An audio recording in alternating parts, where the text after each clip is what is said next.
hasta hace un tiempo la clasificación más grande de los seres vivos era la clasificación de los 5 reinos.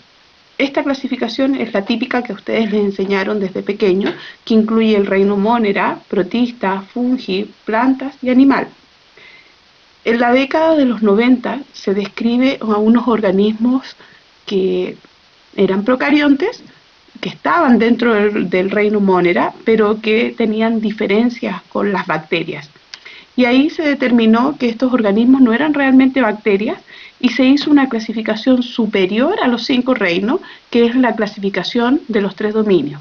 Actualmente esta clasificación está aceptada, por lo cual tenemos los dominios y más abajo estaría la clasificación de los 5 reinos. La clasificación mayor que existe hoy en día entonces es la de los 3 dominios. Los 3 dominios son bacterias, Archaea y Eukarya.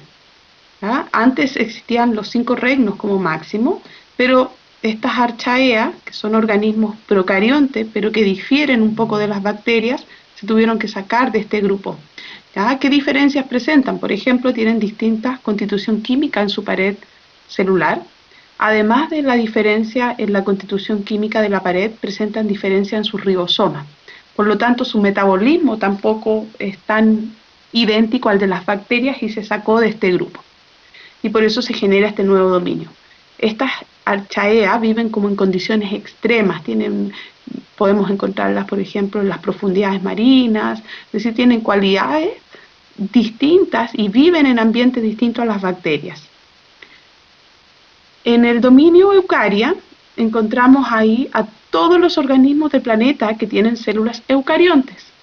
¿Quiénes serían esos? Todos los animales, es decir, el reino animal, todos los vegetales, el reino vegetal o planta, todos los hongos, es decir, el reino fungi, y todos los protistas, es decir, los protozoos y las algas. En esta tabla podemos ver los distintos sistemas de clasificación a lo largo del tiempo. Actualmente es considerado los 3 dominios y los 5 reinos, pero si ustedes se fijan, a partir del descubrimiento de las arquibacterias, surgieron 2 nuevas clasificaciones que son los 6 reinos, los 2 suprarreinos y 7 reinos. Nosotros vamos a seguir usando la clasificación de los 3 dominios y los 5 reinos. En clase construimos una línea del tiempo que incluía hitos más importantes tanto de la biología celular como molecular. Esto es a modo de repaso para que ustedes tengan un apoyo respecto a estos científicos y su contribución. Estos que están acá son los que aportaron a la teoría celular. Recuerden que las células no fueron descubiertas hasta que se desarrollara el microscopio. El microscopio fue esencial para la observación de las primeras células. Los primeros microscopios, claro, eran más bien una lupa con aumentos, ¿cierto? Y hoy la tecnología nos ha permitido avanzar en esta área y obtener imágenes cada vez de estructuras más pequeñas. Los microscopios los podemos dividir en 2 grandes grupos. Unos son los microscopios ópticos y los otros son los microscopios electrónicos. Cuando se llegó a elaborar un tipo de microscopio electrónico, esto fue un gran avance, sobre todo para la biología celular y molecular, porque estos microscopios tienen un alcance mucho mayor que los microscopios ópticos, pudiendo incluso aumentar en 1.000.000 de veces el tamaño de la muestra a observar. Imagínense que eso nos permite observar tanto estructuras dentro de la célula como procesos. Los microscopios que nosotros contamos son de este tipo de microscopio que se conocen como microscopios ópticos. ¿Ya? ¿Qué cualidades tienen estos microscopios? Aquí podemos ver en la imagen el detalle de las partes que lo componen, que yo creo que ustedes ya las conocen porque lo han revisado en años anteriores. Lo importante es recordar que tienen 2 lentes de aumento, 2 tipos de lentes de aumento. Tenemos los lentes oculares, que están ahí donde se observan los oculares, y tienen lentes que están en el revólver, que son los llamados lentes objetivos. ¿Ya? Los oculares son fijos, pero los lentes objetivos, como el revólver se puede mover, van cambiando el aumento. Por ejemplo, si el lente objetivo dice 10 por, significa que aumenta 10 veces la muestra, pero lo tienes que multiplicar con el lente ocular, que también trae una graduación que también suele ser 10 por. Entonces, si yo pongo 10 por 10 por, me está multiplicando, tienes que multiplicar el 10 por el 10. Es decir, aumenta 10 por 10, 100 veces la muestra. Si el lente objetivo es 4 por, lo multiplicas por el 10 que aparece en el lente ocular y nos da que multiplica 40 veces la muestra. Les quise poner estas imágenes para que ustedes vean la diferencia de lo que se obtiene a través de la observación de un microscopio óptico versus un microscopio electrónico. A ver, los microscopios electrónicos hay de dos tipos, que son los microscopios electrónicos de transmisión y otros que se denominan microscopio electrónico de barrido. Estas imágenes son obtenidas a través de microscopio electrónico de barrido. Si alguien quiere profundizar en el tema, me puede pedir material y yo se lo envío, pero no vamos, solamente quiero que comparen las imágenes, no vamos a profundizar en ese tema. Si ustedes se fijan, todas las imágenes que están en el lado de la izquierda son las imágenes obtenidas a través de microscopio óptico. Y las imágenes de la derecha son las que obtuvimos a través de microscopio electrónico. A simple vista yo les pregunto, ¿cuál es la principal diferencia? Ustedes pueden observar y, si se fijan, una es en 3 dimensiones y la otra no. Esa es como la principal diferencia. Si yo tengo dos imágenes enfrente y yo quiero distinguir una de un microscopio óptico con un electrónico, tiene que ver que las electrónicos se ven como en 3D. ¿Ya? Las imágenes que están en la parte inferior, la del medio y la última, son obtenidas un grano de polen. Y si ustedes se fijan, la de más abajo es la ampliación de la del medio. ¿Ya?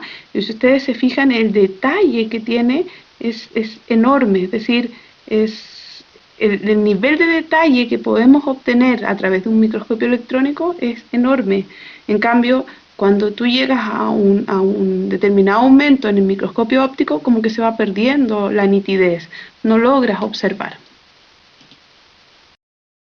Ahora vamos a comenzar nuestro repaso de célula, porque ustedes ya han revisado esto, pero habían cosas que habían olvidado, y como este curso es de biología celular y molecular, vamos a profundizar en otras. Primero, recordar que las bases de la teoría celular la sustentaron varios científicos que contribuyeron a estos llamados postulados de la teoría celular. ¿Qué dicen los postulados? Dice, uno es la unidad estructural. ¿Qué quiere decir eso? Todos los seres vivos están formados por células, es decir, desde el organismo más simple hasta el más complejo está estructurado por células, y si no es célula, es un componente que ha fabricado la célula.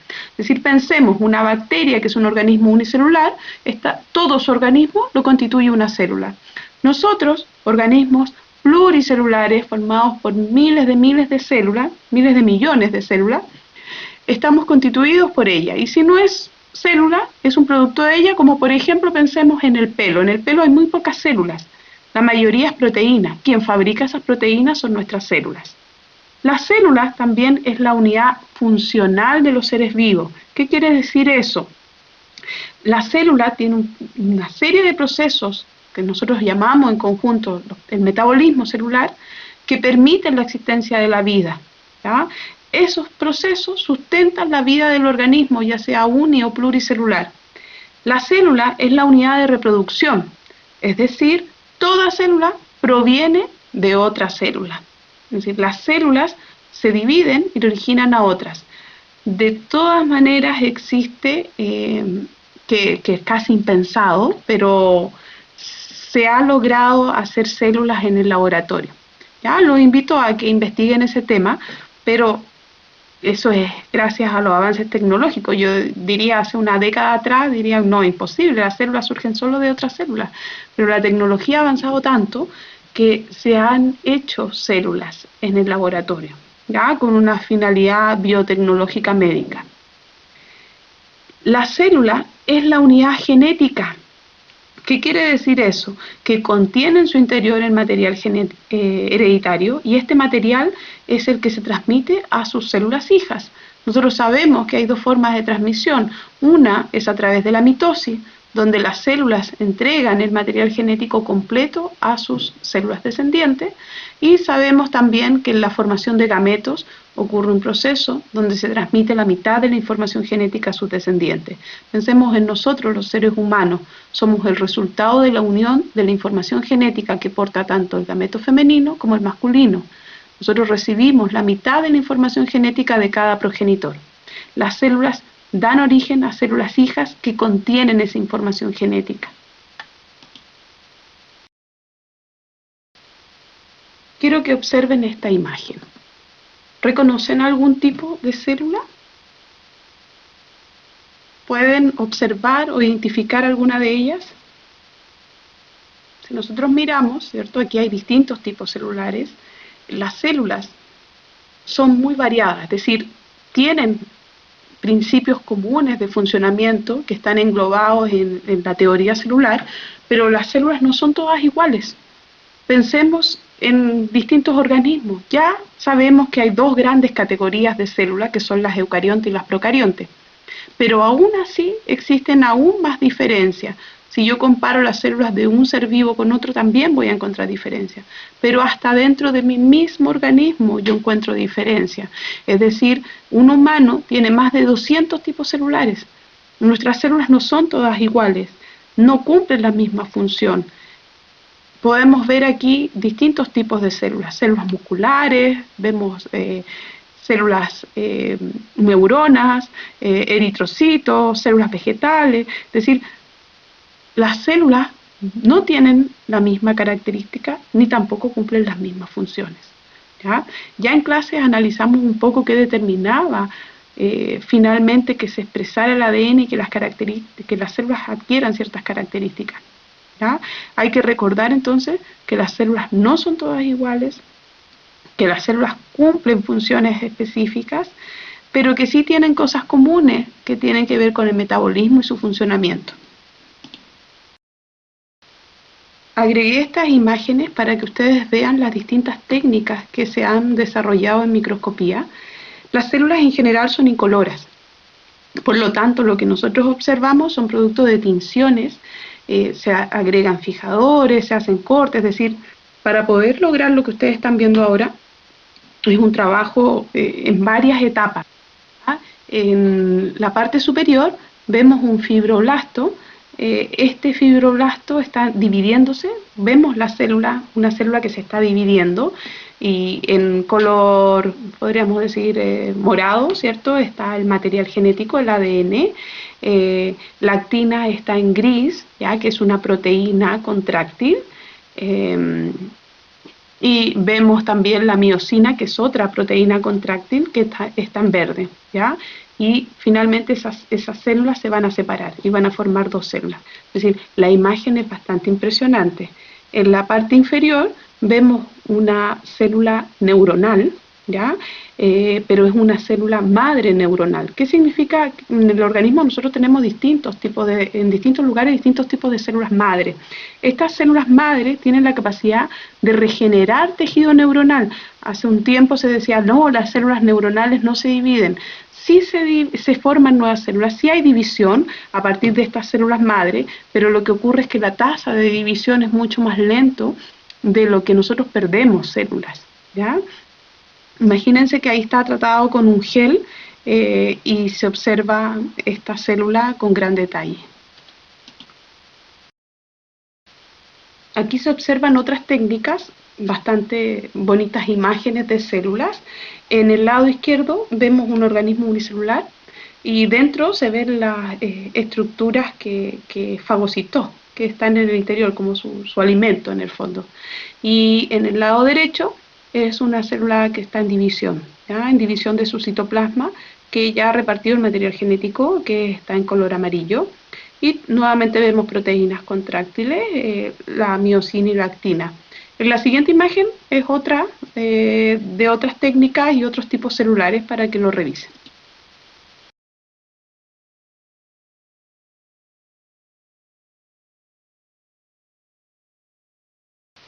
La pregunta es, ¿qué es una célula? Nosotros podríamos usar los postulados de la teoría celular para caracterizarla.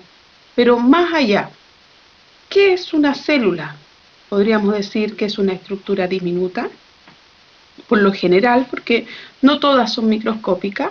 Si ustedes observan la imagen que vemos acá en esta diapositiva, vemos tres tipos celulares, que son muy distinguibles entre uno y otro.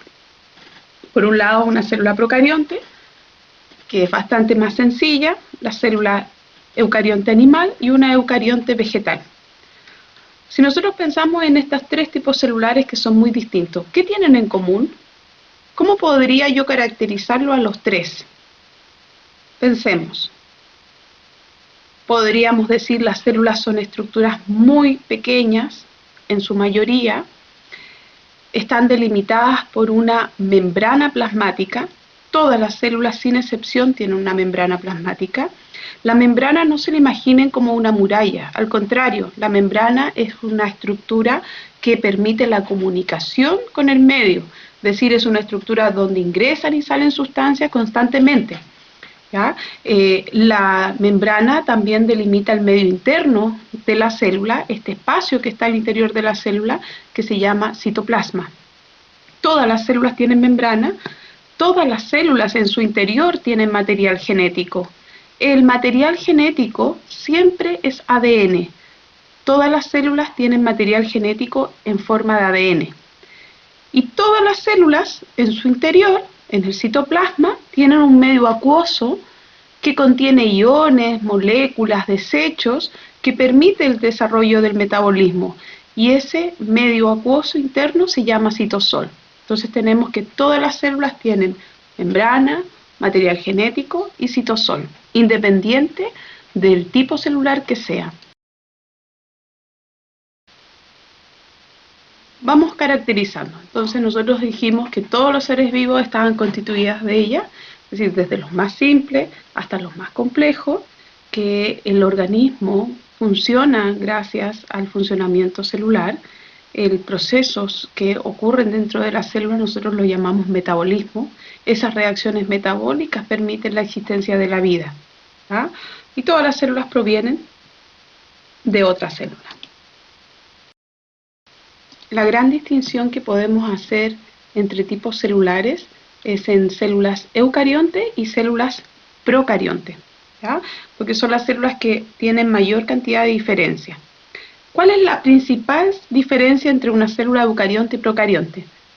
La principal diferencia tiene que ver, si ustedes se fijan en la imagen superior, que es una célula eucarionte, dentro de ella tiene pequeños compartimientos que nosotros llamamos organelos celulares. Esos compartimientos están hechos o delimitados por membranas biológicas, así como la misma constitución química, como son la membrana celular, ¿ya? A diferencia de la célula que aparece en la parte inferior, que es una célula procarionte, en el interior no presenta ninguno de estos pequeños compartimientos membranosos. Entonces, la existencia de compartimientos o membranas internas dentro de la célula eucarionte es la gran diferencia que hay con el otro tipo celular que carece de estos compartimientos internos. No olvidar que esa es la principal diferencia, pero hay muchas más. Aquí podemos ver una imagen de una célula eucarionte. Sabemos que se trata de este tipo celular porque en el interior se observan estos pequeños compartimientos membranosos que son los organelos. Al lado se observa la fotografía que se obtiene a través del microscopio.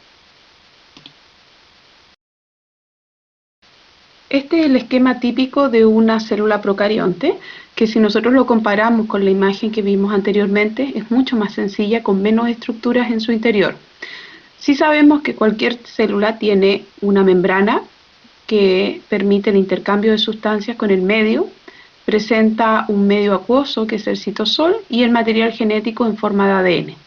Hay otras estructuras típicas en las células procariontes.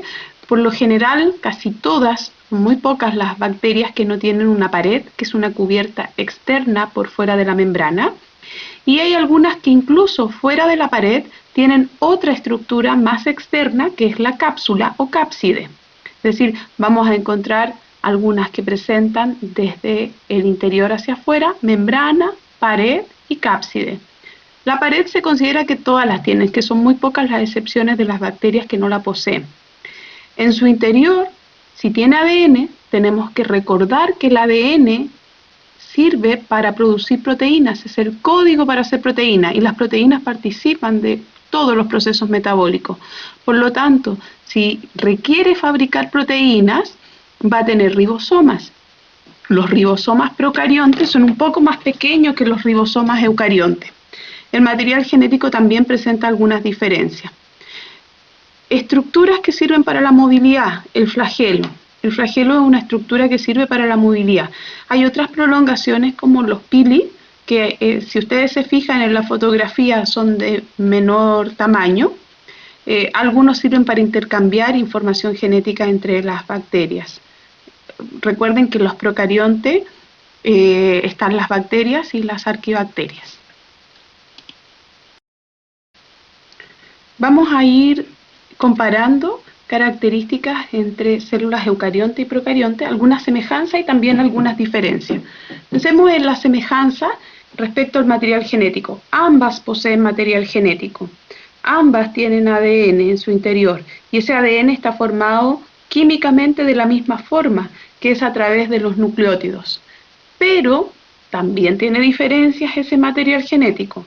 El ADN procarionte es un ADN circular cerrado, eso es como un anillo, tiene la misma típica forma de la doble hélice, esta escalera como enrollada, pero forma un anillo circular y por lo general es una molécula de ADN por célula, aunque hay bacterias que pueden tener más de una molécula, pero la mayoría de ellas tienen una sola molécula. En cambio, el ADN en las células eucarionte es lineal. ¿Qué quiere decir eso? Que tiene esta forma como de escalera enrollada, pero tiene un inicio y tiene un término. Y el número de moléculas es mayor. Pensemos en nosotros, los humanos, tenemos por célula 46 moléculas de ADN. Otra diferencia es que el ADN procarionte se une a proteínas, pero no se compacta hasta constituir cromosomas, sino que tiene un grado de compactación menor. En cambio, el ADN en eucarionte se une a unas proteínas llamadas histonas, y estas histonas permiten enrollar el ADN, y el ADN se enrolla en su máximo grado de condensación hasta constituir cromosomas durante la división celular.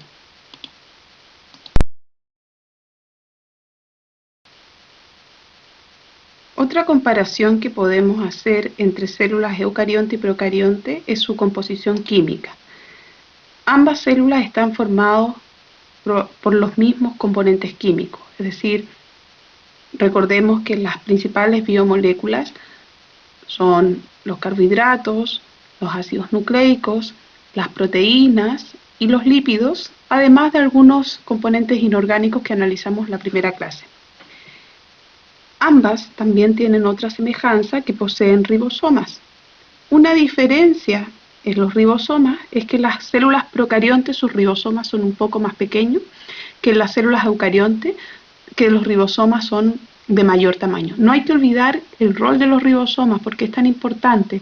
Estas estructuras son las que leen el material genético para producir las proteínas. No olvidarse de eso.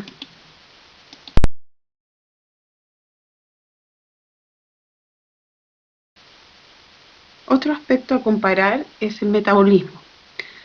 Como semejanza, podemos decir que las dos realizan procesos metabólicos. Estos procesos metabólicos son regulados por las enzimas.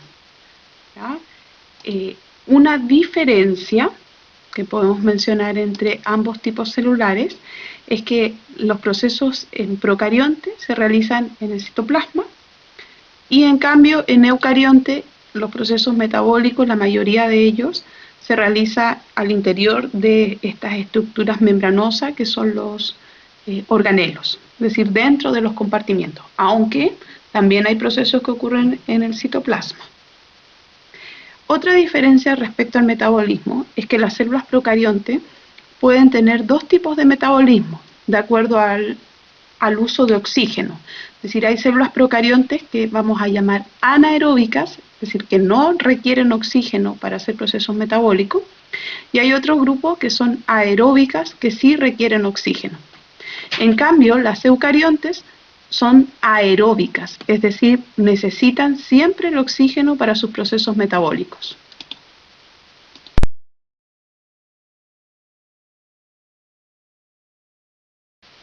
Otra similitud es que las dos están constituidas por membranas, pero la constitución química de las membranas es básicamente la misma, es decir, está formada por lípidos y proteínas formando una bicapa lipídica, es decir, una doble corrida de fosfolípidos donde hay insertas proteínas en ella. Y la función también es la misma, es decir, es un lugar de intercambio, también es una barrera al paso de ciertas sustancias, es decir, es selectiva al paso de sustancias, es una estructura que regula lo que ingresa y sale de la célula.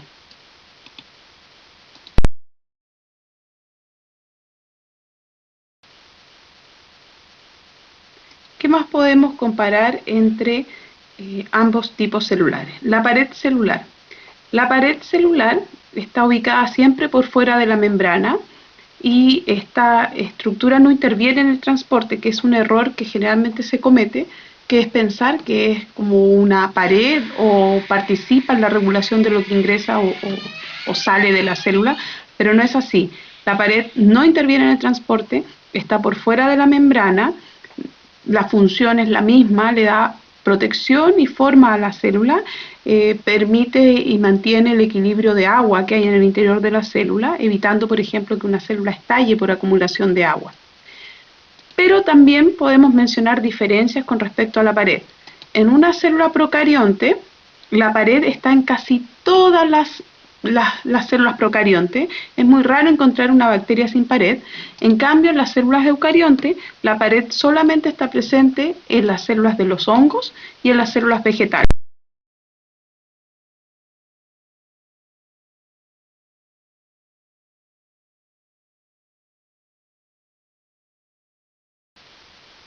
Una diferencia que hay entre célula y procarionte y eucarionte es el tamaño celular.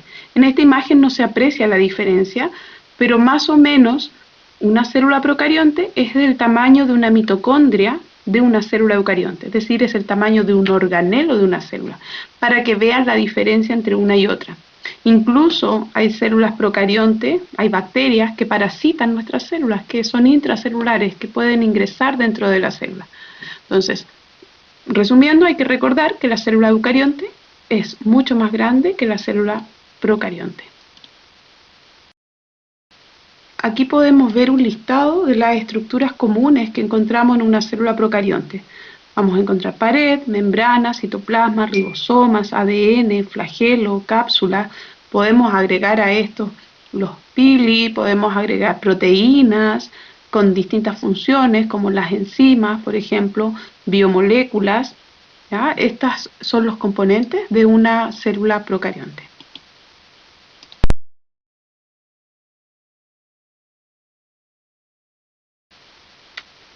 Aquí podemos resumir algunas cualidades de las células procariontes. A ver, todas son muy simples, constituyen las bacterias principalmente, aunque las arquibacterias también son células procariontes, tienen un material genético en forma de ADN, y a las bacterias reales, como sale acá, se les dice eubacterias, y a las otras son las arquibacterias. Hay un punto que dice acá, no poseen núcleo verdadero. Generalmente a ustedes siempre les enseñan como las procariontes sin núcleo y las eucariontes con núcleo. A ver, ¿qué es el núcleo? Si nosotros nos ponemos a pensar, el núcleo es material genético envuelto por una membrana. Entonces la diferencia en sí es que no posee estructuras membranosas como el núcleo. ¿Okay? El núcleo surge por el compartimiento que se genera con la membrana que lo envuelve al material genético. Por lo tanto, esa estructura no la posee, pero lo principal, y como es más correcto mencionar, es decir, que no tiene estructuras membranosas internas. ¿Okay? El núcleo está presente solo en células eucariontes. Cuando hablamos de una célula procarionte, hablamos del material genético ubicado en un lugar preciso dentro del citoplasma, Eso no quiere decir que en la procarionte, porque no hay núcleo, anda nadando, volando el material genético, sino que ocupa un espacio determinado, y ese espacio que ocupa dentro del citoplasma se llama nucleoide. Entonces, en la célula procarionte vamos a hablar del nucleoide, donde es el lugar que ocupa el material genético dentro de la célula procarionte. Y resumiendo las características de las células eucarionte, podemos decir que estas células son mucho más complejas por la existencia de estos compartimientos donde los procesos se realizan en forma aislada, cada organelo se encarga de un proceso metabólico específico, poseen el material genético resguardado dentro de esta membrana, es decir, tienen un núcleo, forman a organismos multicelulares como por ejemplo los animales, los vegetales, constituyen a todos los organismos del reino fungi, plantas, animales y protistas. Estas células son altamente especializadas, a diferencia de las células procariontes.